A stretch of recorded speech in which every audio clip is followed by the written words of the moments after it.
اے اللہ، اس سے پہلے یہ دنیا ہمیں رسوا کر دے، آپ ہمارے جسم و روح کو اچھا کر دیں۔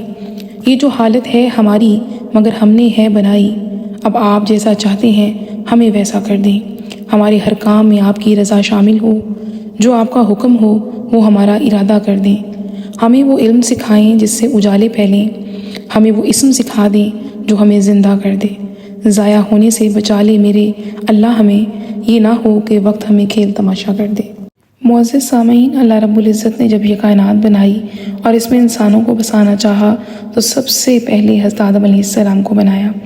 انہیں جب اس زمین پر اتارا تو فرمایا کہ میری طرف سے جو بھی پیغام تمہیں اور تمہاری اولاد کو پہنچے اس پر تم سب کو عمل کرنا ہوگا۔ میں تم سب لوگوں کا مالک ہوں۔ دنیا میں سب انسانوں کا یہ کام ہے کہ وہ نیکی کا کام کریں اور برائی والی باتوں سے باز رہیں۔ اگر تم سب ایسا کرو گے تو میں تم سب سے راضی ہو جاؤں گا، لیکن اگر ایسا نہیں کرو گے تو تم سے ناراض ہو جاؤں گا۔ بس یہی اسلام کی ابتدا تھی۔ معزز سامعین، اسلام کا معنی یہ ہے کہ اپنے آپ کو اللہ کے سپرد کرنا۔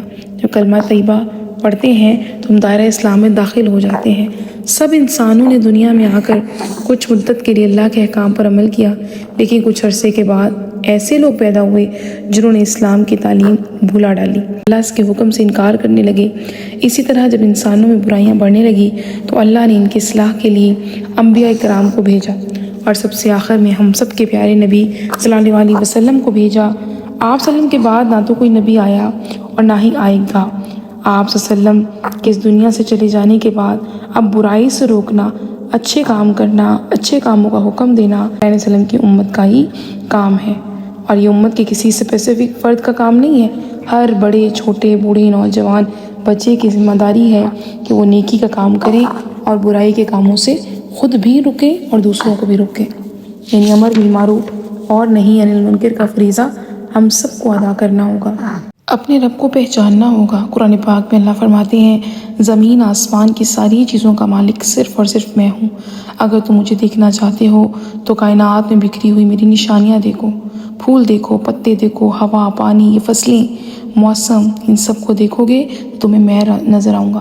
اللہ تعالیٰ ہر رنگ میں موجود ہے، اللہ ہمارے ارد گرد موجود ہے، ہم سب کے پاس موجود ہے۔ ہمیں اپنے رب کو پہچاننے کے لیے کہیں جانا نہیں پڑے گا، ہمیں اپنے رب کی نشانیوں پہ غور و فکر کرنی ہوگی۔